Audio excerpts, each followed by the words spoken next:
And I would like to invite Professor Angelo Cangelosi from University of Manchester. I would like to invite Luca and Daniel, our keynote speakers, and I would like to invite another special guest, Mike from Optron, to join us for the panel discussion. And this session will be moderated by Professor Alessandro de Novo.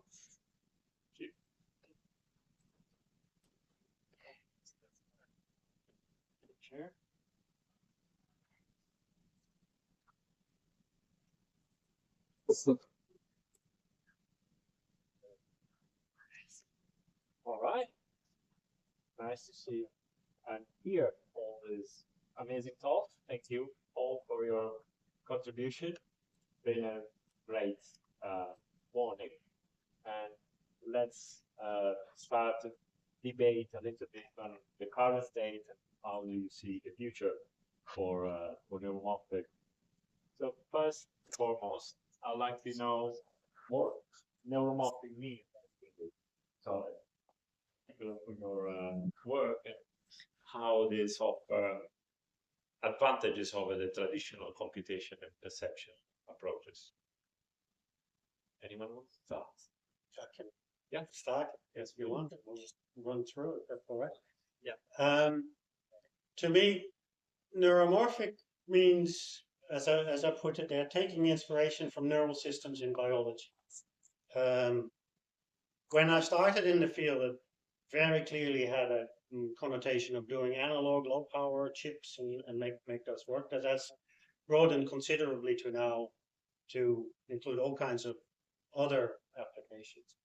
Where I have an issue with the term is you see a lot of neuromorphic, the name being used for device physics. Okay. And the memristor is like a synapse, and therefore it's neuromorphic. That to me doesn't really fall in my bucket of neuromorphic. I know I can't stop it being in the bucket anymore, but it's not massively taking inspiration from biology, including the fact that a memristor is a resistor that changes its resistance. Biological synapses, chemical synapses, are not resistors. They're a transconductance. You release the chemical on one side, and then you change the membrane conductance on the other, but it's not loading the presynaptic neuron. Whereas with a memristor, if you do it, that's not the same. You can definitely build synapses with memristors and neurons and do stuff with that. And it is neuromorphic. So I'm not saying it don't belong there at all, but just measuring a memristor in the lab and saying it's neuromorphic, that to me doesn't follow. Okay, great, thanks. Industry point of view? Oh wow! I was expecting to have time to to work it out. Yeah, I think what's quite interesting. So we didn't categorize ourselves in this bucket, but one thing that's emerging is the different neuromorphic hardware, neuromorphic software. Where neuromorphic hardware is things like event cameras, spiking chips, and whatnot. And obviously, you need to write code and the algorithm to sit underneath that, put it together. But that would be the constraint. But what industry are starting to talk about now is this emerging neuromorphic software, which is what we've been bucketed into, where you take the features that you see in biology and then you work out how best to deploy them on silicon. And that's how you get commercial viability. It's that people have got a spare bit of compute space and you can actually implement it there. The other benefit being is you're potentially a bit more white box.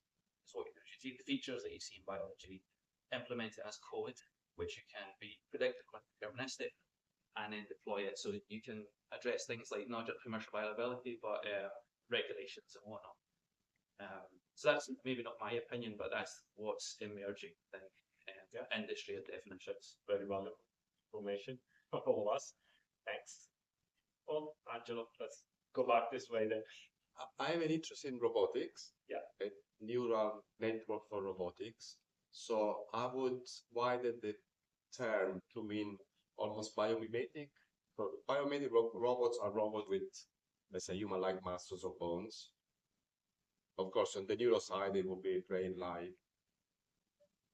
So I think a risk of our approach is that everything becomes biomimetic or bio-inspired or neuro-inspired. I guess what makes neuromorphic a bit more specific also within the context of robotics is more fidelity, at least of the brain structure circuitry. Mhm. I don't go low level in the implementation, but I would say closer to neuroanatomical organization of the brain for controlling robots. This is my own take. Not that I propose it, this is the only right interpretation, is how I would like to focus on or specialize. Perfect. Real interested in your own takes. So, it's a controversial thing, so I know. Well, it's what next door is talking about that a lot this Yeah. today, right? About brain architectures and approaches for robotics.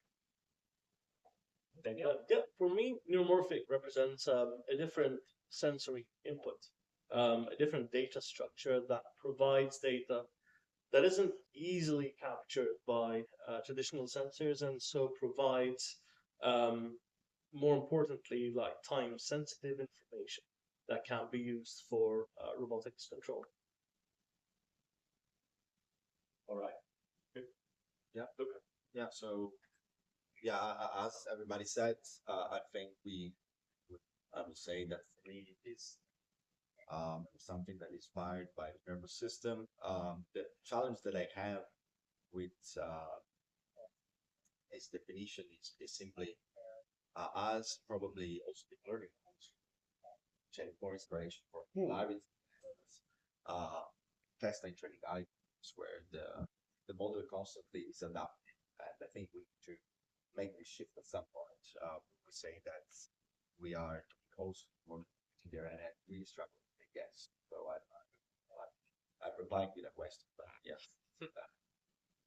All right. That I see how little bit barrier is in this strong panel. So I imagine and I know how complicated is this into the community. But I would like to move on with a really big question. So, which is how mature are the current neuromorphic tools and hardware for real world applications? Who wants to go into this first? Yeah. I mean, you gave an answer with your talk. Yeah, Yeah, Yes. okay, but so On the- and with one of the final Yeah. questions here. So on the robotic side, we are really at the early stages. We need to show it really works. I mean, the obvious easiest thing would be to take a spinnaker-like system or any equivalent hardware and show that it really works, which is, we know, is a challenge. So very hard, I think. The big challenge I think you've got is that I think we're in the real scientific phase of that. So if you look at things like science robotics, now lots of publications on neuromorphic systems coming very fast. The application side is still lagging, and I think there's as André said, we're still looking for killer examples, killer use cases. Another thing that's happening at the moment, the zeitgeist within commercialization space is AI solving everything. So why would you even, so just to get the air time to talk about the advantages of neuromorphics is quite difficult at the moment. So this is again where these examples come in. I think as an analogy, you want to be thinking about maybe we're waiting for the neuromorphic big dog moment. You know, everybody remembers that big dog video. I really remember that it was in the snow, the background, in some nondescript part of Boston where the guy kicked the robot. And everyone went, right, okay, we've moved on now. This is a new phase of bio-inspired can be applicable. I think we're probably waiting for a neuromorphic moment to have the big dog moment to happen. And I think that'll change the conversation. I agree with some of the last talk that we had, talked about how it's entering the trap of disillusionment in terms of its current phase, in terms of the tech. So that is sort of pretty significant in terms of potentially a winter up ahead. But in the meantime, how do we solve the core problems is quite important. Specifically, you won't be able to run a full end-to-end system directly with neuromorphic computing or sensing, but partly starting to change parts of an existing structure with neuromorphic sensing and computing and merging that with additional approaches. If we bring that bridge into play, then that makes it easier to start compartmentalizing the problem, subdividing it, and addressing it bit by bit. Okay. You wanna? Yeah, so I will simply talk because that's only my expertise in terms of neural networks, and I think at least spike neural networks, like there are still big challenges on how we need them and make them as performant as the artificial neural networks. I think some possible promising directions is a little bit the aim of neuromorphic was also, but to me, it's also to be adaptive and to be able to process data at the edge. And so a little bit, I think, if at some point it will be possible to the application process spiking of in some ways and to have some static mechanism that we might get out of distribution of bounciness and all these things, and it might be an advantage, but still, I think that area, I think, is still quite behind. Yeah. You think the learning Yes, is the major issue? I will say so. I think without adaptation, we cannot. It will be hard to face. Like I think edge computing needs support of adaptation because you have immediately out of distribution data, and then the artificial neural network approach has been I train you until there is nothing left after distribution. I think it's not viable. Yeah. You have to be able to extrapolate. Yeah, not just exactly. interpolate. And I think adaptation is that. So And built locally on local information. Point two. Yeah, definitely. Even though I just Yeah, talked about it, but this is on the other side for neuromorphic compute. So deep neural networks and GPUs as hardware for deep neural networks have big advantages. CUDA existed for video games as a mature commercial offering that was used everywhere, well developed.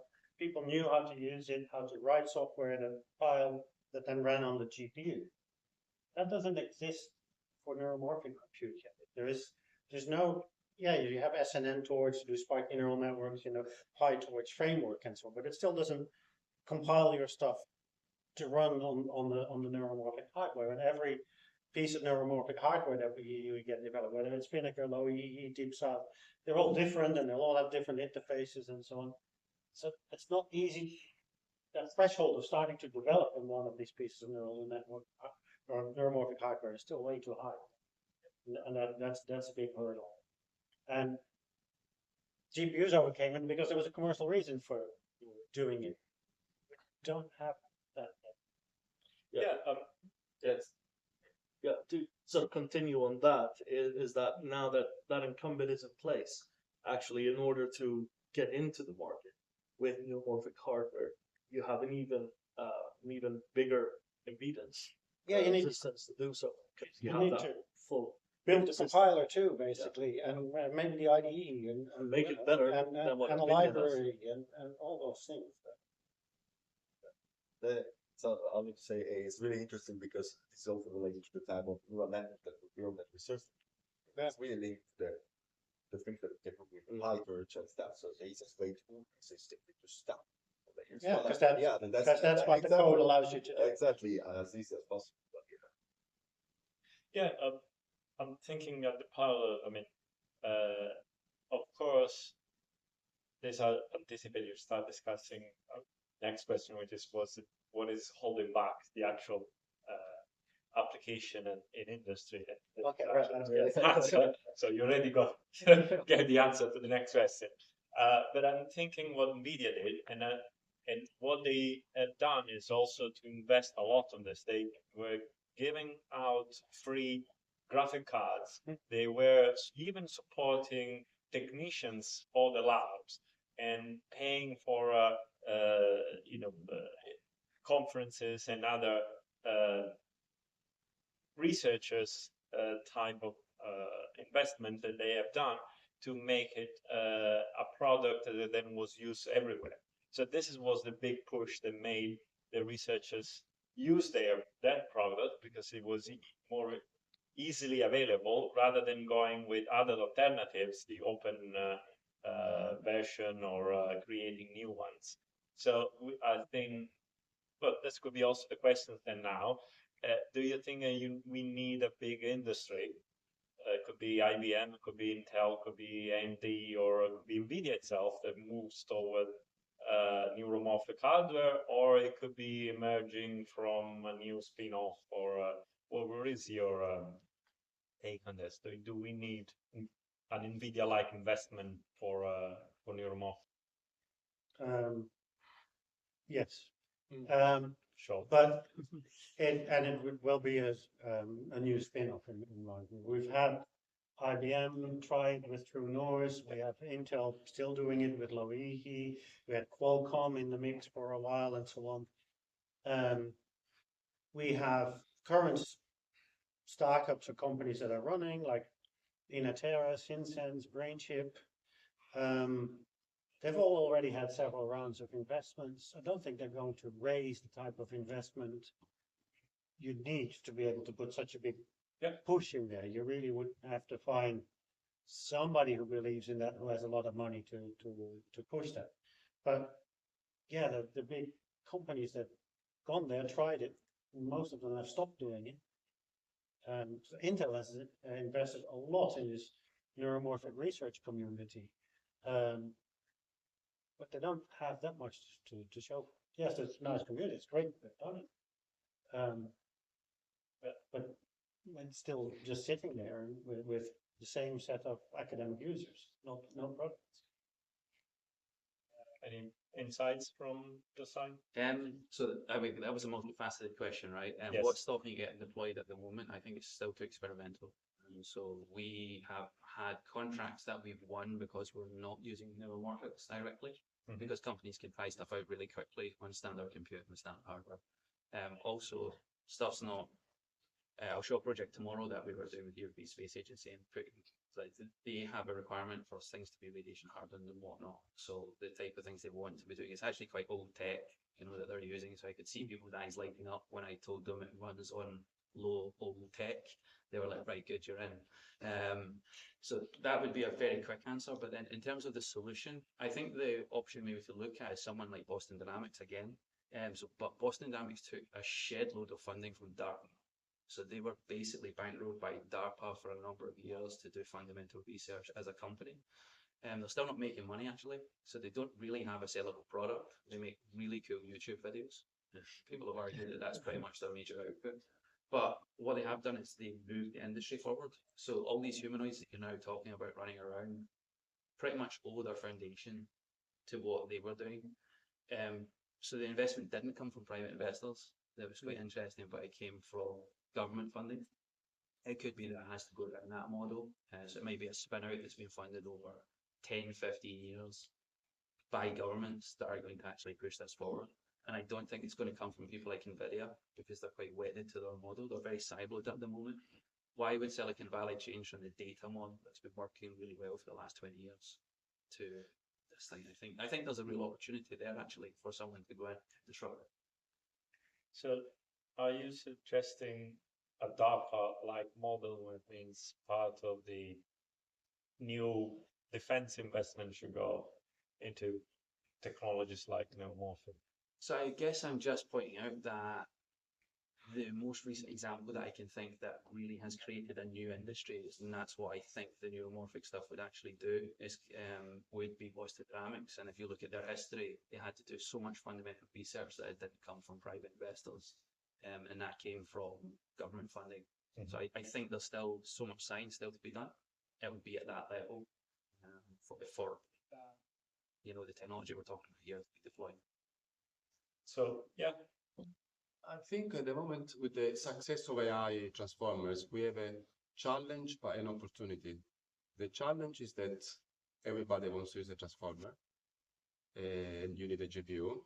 The opportunity is what's after the transformer, and is the GPU, the data structure, the right way to do this? Of course, what we are proposing here is let's go to other solutions, bio-inspired. So there's an opportunity, but probably we have to either convince the policymakers to say, don't put all your money on the GPU that NVIDIA and companies is producing. Let's try alternative approach. You are the ESC fellow. Do you think we can look at how we can convince Europe to invest? Because I think Europe is is the most advanced because of in this area, and we can try to convince to the next step of the Gen AI is this. So why don't we start focusing, because they want our sovereign AI. So that could be an idea that we can move forward to the. So I think when we did the flagships, like the human brain, the mistake was to expect that one flagship would deal with the whole field of robotics. We didn't succeed in the robotics one, the whole field of brain. No, you need a 1 billion investment, whatever it was or less, on a subset of neural computation, not all all of it. Yeah.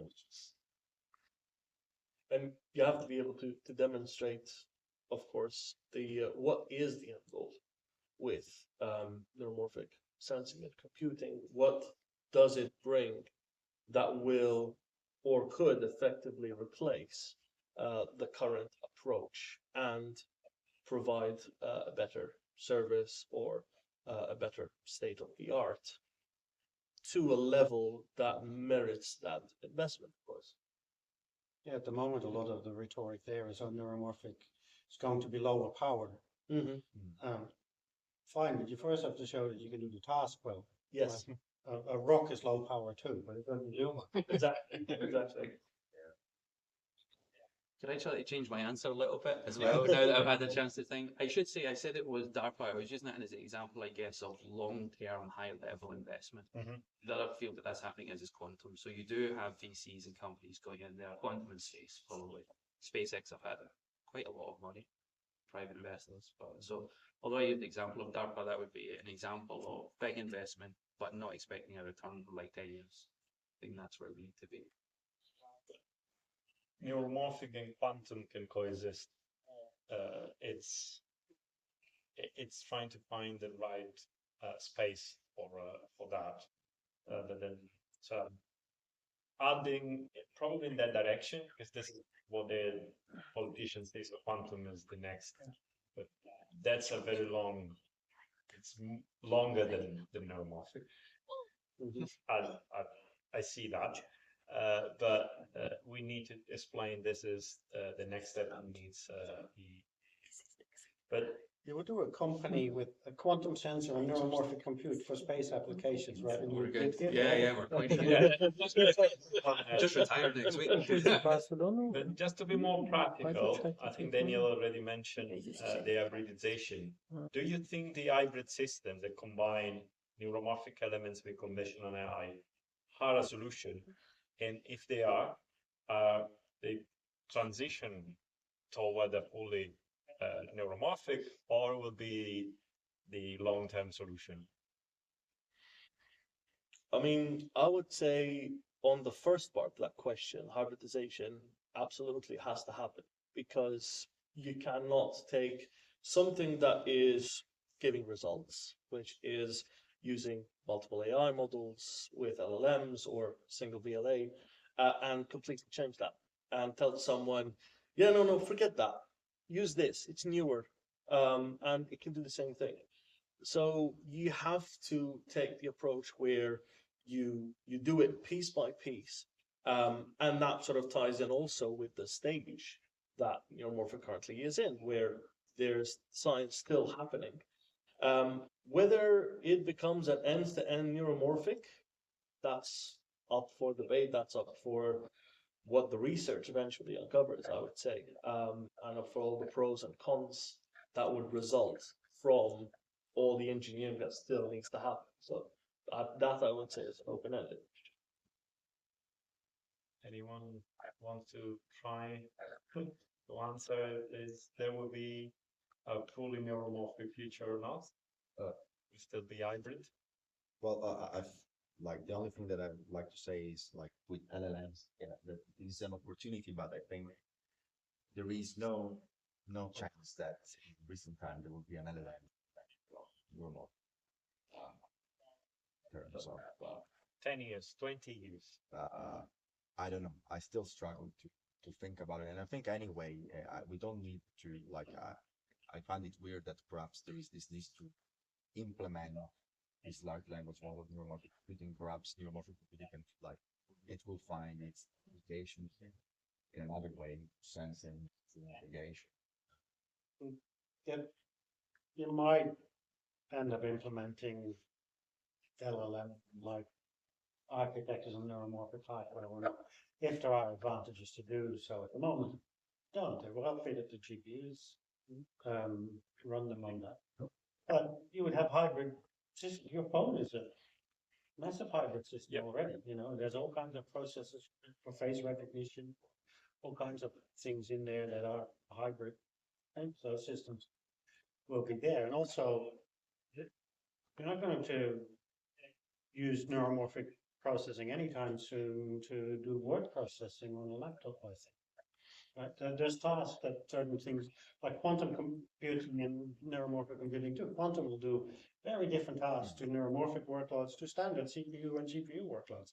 They'll all do their thing well and be used for what they do well. Exactly. Well, that's my take. Hybrids, they always work well, but we trying to aim to have or a purposive type of neuromorphic approach. But at the end of the day, as you were saying, you cannot take something that is already working and then replace completely. It has to be a transition for sure. And then in that transition, you will figure out that there are things that are more efficient in with the current solutions, and others that can be replaced. I'm thinking also that the edge AI and cloud differentiation, because of course I could see, correct me if you think it's wrong, I could see neuromorphic applications more on the edge rather than on the cloud. You can make the cloud hybrid or something that is more efficient even with the current technology, but the edge one is the one that needs more efficiency and needs more to fit the idea that we have this bio-inspired robots and they should work in this way. I'll add something else to that, in that if you're looking at a timeline of 5, 10, 20 years, you need to also take into consideration that neuromorphic isn't the only technology that's forward, but also chemistry is moving forward, battery chemistry. So you might get to a point with batteries where actually with the current processors that we have, they're fine. Robots can run for really long periods of time. And then what is the drive for neuromorphic? It's always a trade-off. I think you would never, the more battery you have, I know we need to close, the more battery you have, the more you will include in computation. And also one of the main discussion now is most of this AI system are not really optimized. So coding is not optimized because they can rely on this big power. So, but I would like to conclude if just a really quick, because I think we can take audience questions. and the whole audience would like to know your advice for early career researcher entering this space today. Just a quick from all of you. Let me have a think. Let somebody else.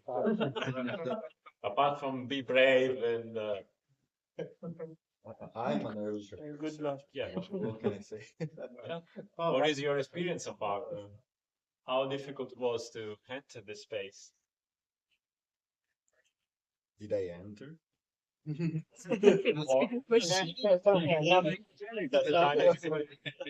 So I did think of one.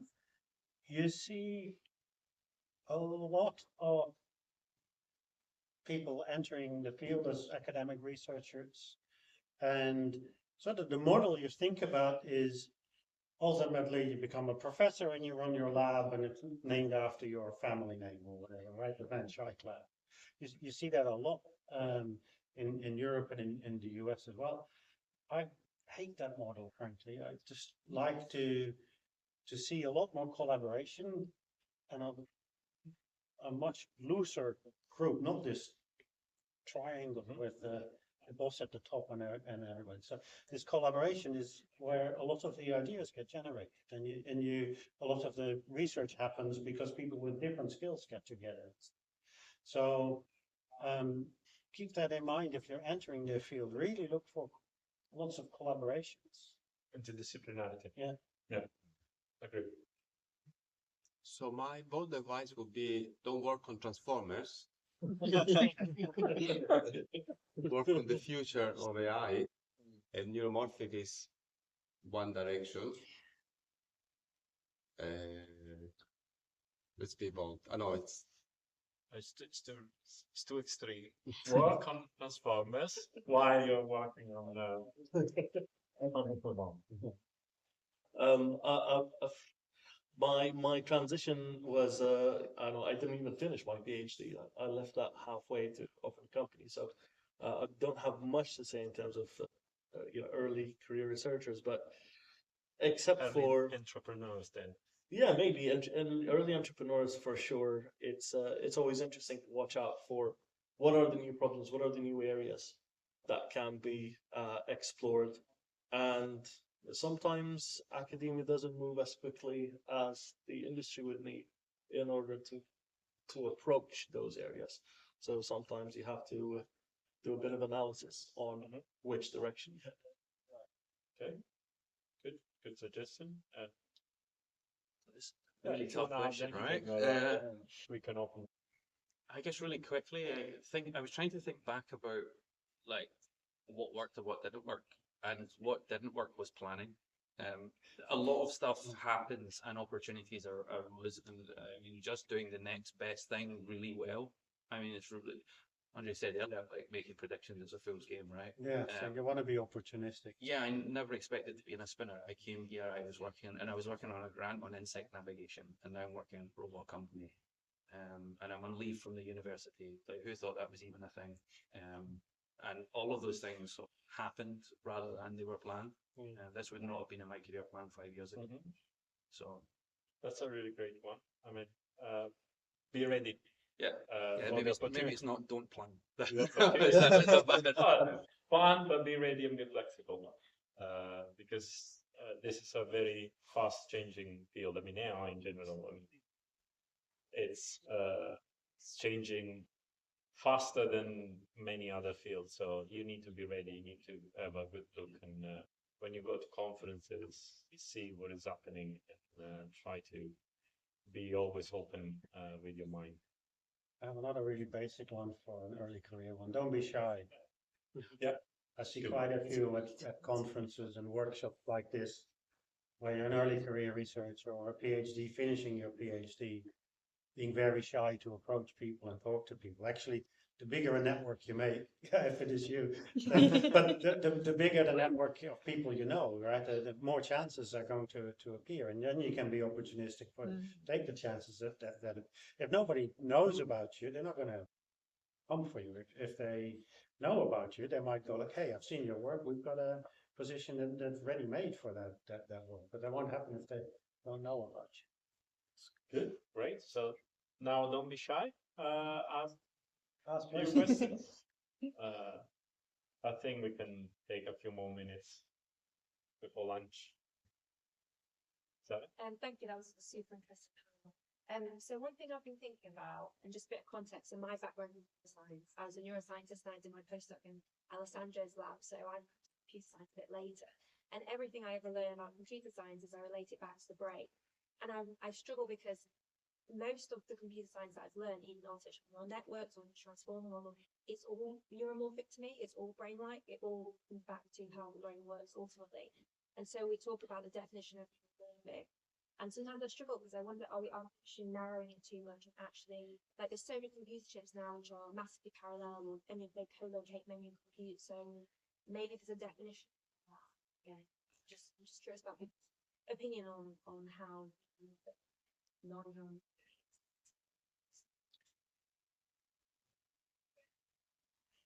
Well, to me, at least, like in terms of artificial neural networks, I think there is some vague inspiration in terms of nodes, linear transformation, but how artificial neural networks are set up does not really resemble any biological networks then, in the majority of the cases, right? So you need, even only in the initialization phase, you need some specific initialization criterion to stabilize the system, because indeed there's rates, there's like high level of precision and so on. So I mean, I think the analogy ends for artificial neural networks as soon as you say there are nodes and connections in some ways, at least in my opinion. And then everything else, even transformers, like self-attention, is really a brute force approach to consider temporal correlation, right? And I mean, I don't think the brain is operating that way, because that would mean that practically what it does, that it consider every pairs in the past and use the correlation among.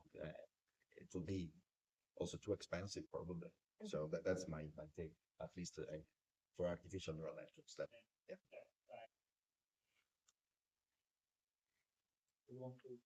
If I can make the metaphor, normally when you get a question of bio-inspired, or our aeroplanes don't fly like birds, so why should we model a bird? This is true as a solution, but as a vision that we have, there are advantages of a bird versus an aircraft, and we as scientists should really look at that. We have the luxury of, looking at the future. So in our field, Neuromorphic offers a way to rethink the artificial neural network field, inspiring or finding. And try and make that aircraft fly through a forest, right? Like a bird can. Does the label help you? I'm a neuroscientist with a company. Like, it's the idea of brain inspired, even though I've got stuff that brain inspired. So I get it's the instantiation of and surveillance that is almost one of the differences. So is it health? It is health. But maybe my definition is wider than Beale's definition. What we've ended up doing in the company is actually trying to go back to what we're trying to achieve, behavior. We want robots to do something in the real world. Where do we see evidence of things doing something in the real world? Neuromorphics is where we've got, or animals are where we've got to look. And then neuromorphics is just the way that you do that. Do you understand it? So, and in that regard, then I don't know how helpful for us, like as a company, people don't really care what's happening underneath. It's that we're solving that problem. So the other way you can skin this is actually to flip it and think about it. If you're interested in behavior, fine. If you're interested in protein folding, maybe you should be looking at brains, because we're really rubbish at that. The other side of that, sort of my PhD was on the neuroscientific basis for memory and how we do then incorporate that with robots. What was interesting to me at the time was, yes, there are the similarities in terms of ANNs being inspired through the brain, but what was always very interesting is, what does the brain have in terms of the mechanisms that an ANN doesn't, and what could bringing that mechanism introduce in terms of the overall functionality of the network. And so it was always a matter of, this is an oversimplification of something that's brain inspired, and so what is it missing? And then diving into that was always an interesting adventure. Yeah.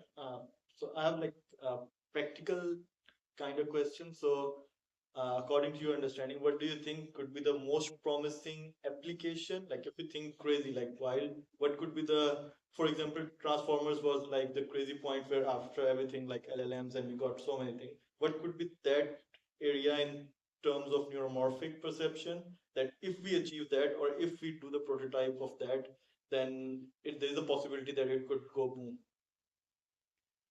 I would say if someone knew that, they'd have started a company doing that. No, I have started a Yeah. company doing this self-driving car idea for space idea as neuromorphic perception. Oh, that's Because you need a low power compute platform. You need to be able to do it on the satellite. You can't beam it down to Earth and beam it back up. That's too slow. And so you don't have the latency. You need to do it there at low power. And it's an interaction with the environment. You need to perceive your environment and take action. And that is what animals do really well. That's what brains are there for. And so to do open loop things like recognizing images of cats in YouTube videos or things like that, that's not a brain-like task even, you know. There's no interaction with the world. That's not how we normally learn either, right? We don't sit there just, okay, TikTok maybe. Let's take that back. We do that, but it's not a necessarily biologically relevant task or originally, right? It's not what biology is good at. So this closed loop system where you have to perceive your environment and take actions for your own survival. Yeah, look at biology. It's the one word answer, right? It's robotics.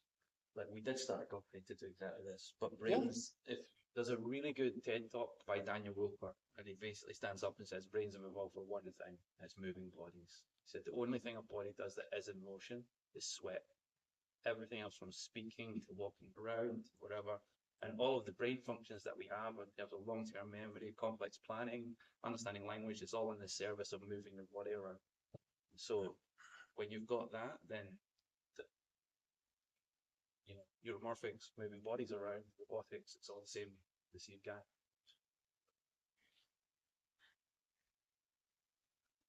Okay. Any other questions? Yep. Yeah. I was wondering if you think we've talked, like was kind of talking about the difference between neuromorphic hardware and neuromorphic software. Do you think there's something particular about the physical nature of brains that like lets an ant with 100,000 million neurons outperform a trillion parameter transformer model at simple navigational tasks? Like, how can it be so much better? Do you think it's sort of physical?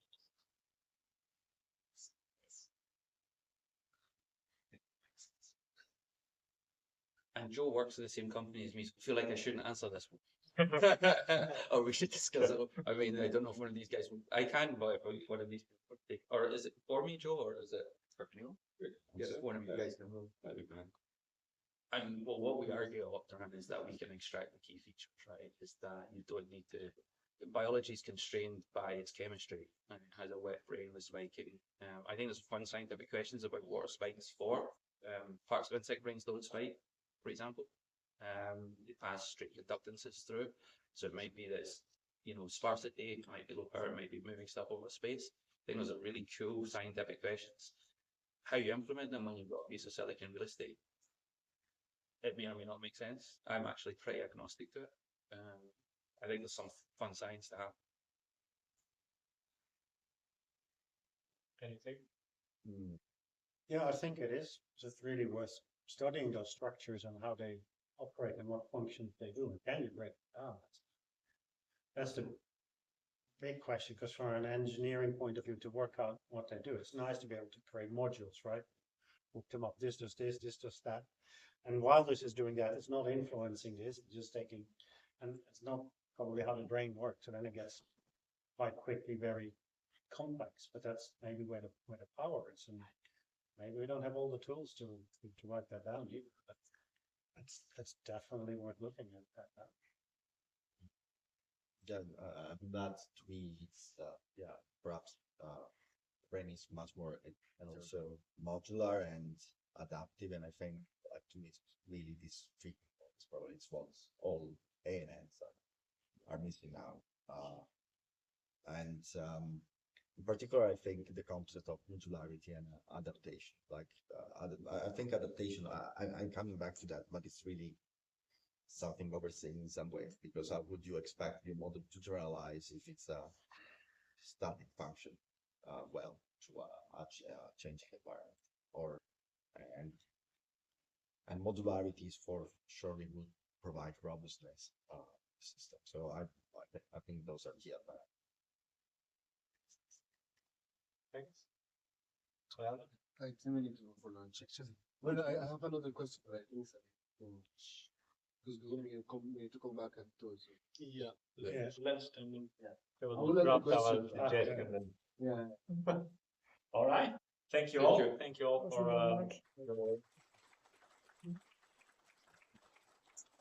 lunch. Thanks. Yeah. You want to say? It's wanted to do close for lunch. It's I got Thank you. Yeah.